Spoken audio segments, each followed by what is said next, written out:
ជំរាបសួរក៏ដូចជាសួស្តីពុកម៉ែបងប្អូនអរគ្នាស្វាគមន៍មកកាន់ website Dara SMM នៅក្នុងវីដេអូនេះខ្ញុំនឹងមកធ្វើការបង្ហាញបងប្អូនអរគ្នាអំពីរបៀប boost follower ទៅលើ page របស់ Facebook ដែលការ boost follower របស់ page Facebook គឺគ្មានអីពិបាកទេអ្នកនរគ្នាងាយគឺគ្រាន់តែតម្រូវអ្នកនរគ្នាមាន link របស់ profile page ហ្នឹងហើយយើងយកទៅផាសជាមួយនឹង website របស់យើងគឺរួចជាការស្រេចឥឡូវនេះខ្ញុំសូមធ្វើការ copy link តែម្ដងអូខេអ្នកនរគ្នាពេលនេះគឺខ្ញុំបានធ្វើការ copy link រួចរាល់ហើយបន្តទៀតយើងចូលមកកាន់ website របស់យើងតែម្ដងមកគឺជា website Dara SMM ដើម្បីយើងអាចចូលទៅកាន់ website Dara SMM បានជាដំបូងគឺតម្រូវបងប្អូនអរគ្នាមាន web browser ណាមួយក៏បានដែរនៅលើទូរស័ព្ទដៃរបស់បងប្អូនអរគ្នាដែលអាចធ្វើការ open search ចូលទៅកាន់ website Dara SMM បានឥឡូវនេះខ្ញុំសូមធ្វើការចូលទៅតាម web browser Chrome ហើយបន្តទៀតយើង search website របស់យើងមកអ្នកនរគ្នាគឺជា website Dara SMM ហ្នឹងយើង search ថា Dara SMM មកអ្នកនរគ្នាអូខេអ្នកនរគ្នាហើយនេះគឺជា website Dara SMM ដែលនៅខាងលើគេហ្នឹងឥឡូវខ្ញុំសូមធ្វើការចូលទៅលើវាតែម្ដង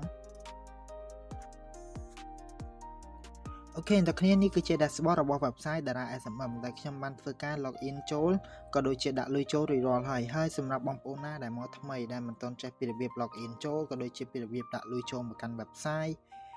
ឥឡូវនេះខ្ញុំនឹងបង្ហាញបងប្អូនអរគ្នាដោយជាដំបូងគឺយើងចូលមកកាន់ YouTube channel មក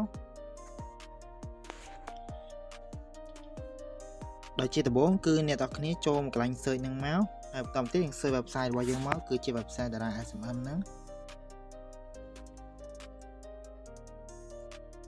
អូខេអ្នកនរគ្នាហើយនេះគឺជាវីដេអូនៅខាងលើគេតែម្ដងដែលគេនិយាយពីរបៀប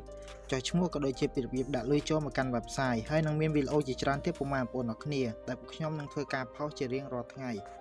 ឡូវនេះខ្ញុំសូមត្រឡប់មកកាន់ website របស់យើងវិញ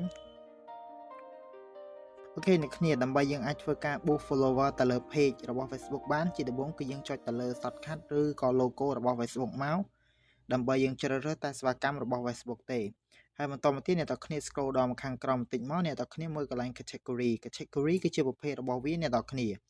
ដែលយើងចូលលើនឹងទៅដែលបងប្អូនអរគ្នានឹងឃើញមានជាច្រើនប្រភេទដែលតាក់ទងទៅនឹង Facebook ហើយបងប្អូនអរគ្នាក៏អាចរកមើលបានប្រភេទមួយណាដែលបងប្អូនអរគ្នាកំពុងតែមានតម្រូវការគឺបងប្អូនអរគ្នាអាចចុចធ្វើការជ្រើសរើសបានប៉ុន្តែនៅក្នុងវីដេអូនេះខ្ញុំមកធ្វើការបង្ហាញបងប្អូនអរគ្នាអំពីរបៀប boost follower អញ្ចឹងខ្ញុំសូមធ្វើការជ្រើសរើស Facebook page follower តែម្ដងហើយបន្តមកទៀតកន្លែង service គឺជាសេវាកម្មរបស់វាដែលយើងចុចចូលលើនឹងទៅដែលបងប្អូនទាំងអស់គ្នានឹងឃើញមានជាច្រើនសេវាកម្មឲ្យពុកម៉ែបងប្អូនទាំងគ្នាជ្រើសរើសបងប្អូនអរគ្នាណាដែលមានតម្រូវការឬក៏ពេញចិត្តលើសេវាកម្មមួយណាគឺបងប្អូនអរគ្នាអាចធ្វើការចុចជ្រើសរើសបានហើយនៅក្នុងវីដេអូនេះខ្ញុំសូមធ្វើការជ្រើសរើសសេវាកម្មណាមួយដើម្បីធ្វើការ boost ចែកជូនពុកម៉ែបងប្អូនអរគ្នាទស្សនាឥឡូវនេះខ្ញុំសូមធ្វើការជ្រើសរើសសេវាកម្មដែលមានលេខ ID ទី257 Facebook page follower instant នៅពេលដែលយើងបានធ្វើការបញ្ជាទិញសេវាកម្មនេះរួចរាល់វានឹងធ្វើការដំណើរការចូលទៅកាន់ page របស់យើងភ្លាមតែម្ដងអ្នកនរគ្នាហើយក្នុងរយៈពេលតែ1នាទីគឺវានឹងធ្វើការដំណើរការរួចរាល់ហើយក្នុងមួយថ្ងៃគឺយើងអាចដាក់វាចំនួនដ៏ខ្ពស់បំផុតគឺចំនួន 255k អ្នកនរគ្នាគឺច្រើនមែនទែនហើយរយៈពេលធានារបស់គេគឺរហូតដល់30ថ្ងៃអ្នកនរគ្នាហើយតម្លៃរបស់វា 1k គឺត្រឹមតែ$1ទេអ្នកនរគ្នាតម្លៃគឺធូរថ្លៃមែនទេឥឡូវខ្ញុំសូមធ្វើការចុចជ្រើសរើសសេវាកម្មមួយនេះតែម្ដងហើយបន្តមកទៀតមកកន្លែង link នេះគឺជា link profile page របស់យើងអ្នកនរគ្នាដែលសារតែខ្ញុំបានធ្វើការ copy link ខាងដើមវីដេអូរួចហើយអញ្ចឹងត្រង់ចំណុចនេះខ្ញុំសូមធ្វើការផាសចូលតែម្ដង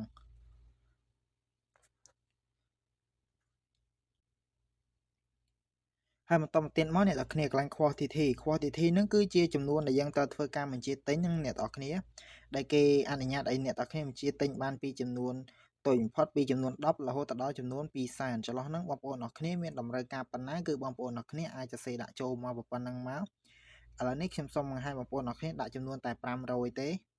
ហើយកន្លែង500ហ្នឹងគឺយើងអស់លុយត្រឹមតែ 0.50 សេនទេអ្នកនរគ្នាគឺធូរថ្លៃមែនទែនហើយកន្លែង quantity នេះបងប្អូនអរគ្នាមានតម្រូវការប៉ុណ្ណាគឺបងប្អូនដាក់ចូលប៉ុណ្ណឹងមកណាបងប្អូនអរគ្នាឥឡូវនេះបន្ទាប់ពីខ្ញុំបានធ្វើការបំពេញខាងលើរួចរាល់ហើយខ្ញុំសូមចុចកន្លែងប៊ូតុង place order តែម្ដងដើម្បីយើងធ្វើការបញ្ជាទិញ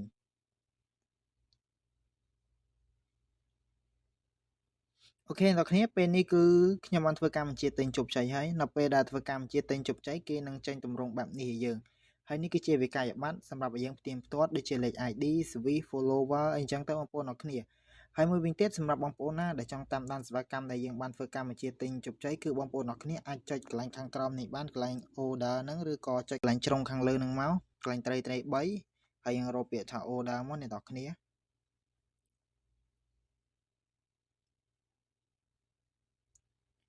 អូខេអ្នកនរគ្នាហើយនេះគឺជាសេវាកម្មដែលយើងបានធ្វើកម្មវិធីទិញហើយមិញហ្នឹងគឺវានៅត្រង់ចំណុចនេះ